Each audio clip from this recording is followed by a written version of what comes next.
दुर्गा देवी ने खोखन को जेल जाने से बचाया और दुकानदार को सिखाया एक बड़ा सबक।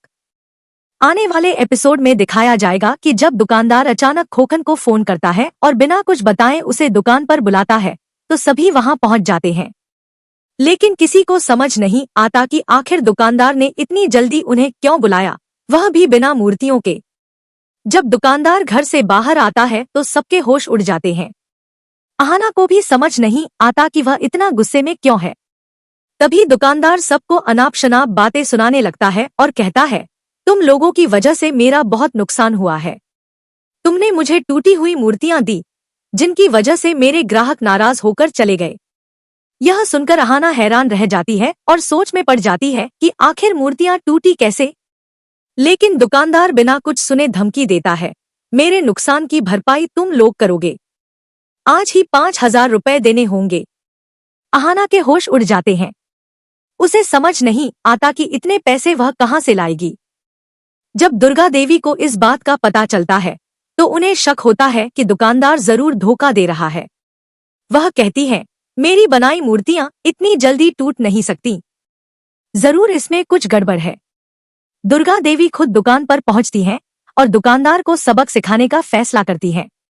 जब वे मूर्तियों को ध्यान से देखती हैं तो समझ जाती है कि सभी मूर्तियां एक ही मिट्टी की हैं, लेकिन सिर्फ कुछ ही टूटी हुई हैं।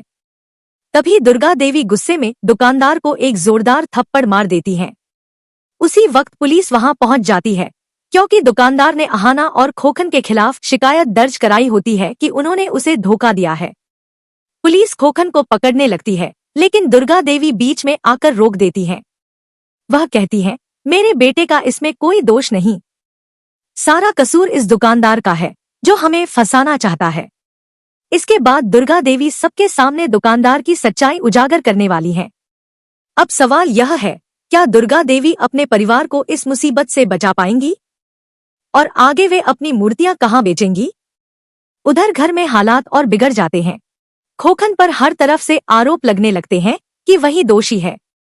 पूरे मोहल्ले में बात फैल जाती है कि दुर्गा देवी का बेटा ही असली गुनहगार है, जबकि सच्चाई यह है कि किसी ने अंदर ही अंदर चाल चली है, पर अभी तक किसी को नहीं पता कि असली अपराधी कौन है। घर में सब परेशान हैं, लेकिन बुआजी के चेहरे पर एक रहस्यमयी मुस्कान तैर रही होती है, जैसे उन्हें पहले से सब पता था। अहाना पूरी कोशिश करती है कि खोखन की बेगुनाही साबित कर सके, लेकिन न सबूत है न पैसे।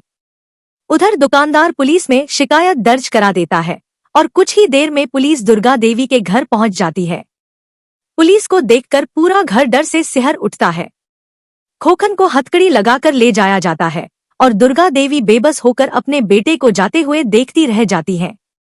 घर के कुछ लोग, जिनमें आजी और कुछ रिश्तेदार शामिल हैं, इस घटना को देखकर अंदर ही अंदर संतुष्ट दिखाई देते हैं। वहीं अहाना और दुर्गा देवी की आंखों में निराशा और बेबसी के आंसू भर आते हैं।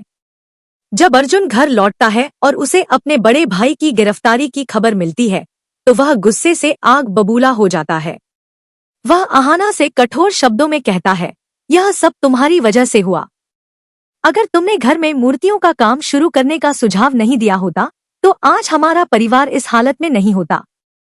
अर्जुन किसी तरह पैसे जुटाकर अपने भाई को छुड़वा तो लेता है, लेकिन उसका गुस्सा शांत नहीं होता।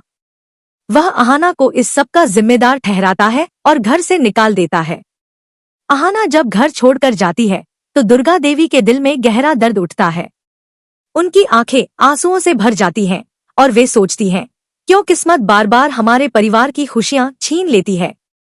एक तरफ बेटा जेल से लौटकर टूटा हुआ बैठा है और दूसरी तरफ बहू घर छोड़ चुकी है। दुर्गा देवी के मन में अब केवल एक ही सवाल गूंजता है, क्या वह अहाना को दोबारा अपने घर वापस ला पाएंगी? क्या वह अपने टूटे हुए परिवार को फिर से जोड़ पाएंगी? या यह हादसा उनके जीवन की सबसे बड़ी हार बन जाएगा? हर घर में कभी ना कभी भरोसे की ये दरारें पड़ती हैं, लेकिन सवाल हमेशा एक ही होता है, क्या रिश्ता बचता है या अहंकार जीत जाता है? अगर आपने भी कभी ऐसा दर्द महसूस किया है तो इस कहानी को दिल से सुनिए और कमेंट में बताइए, क्या आप दुर्गा देवी के फैसले से सहमत हैं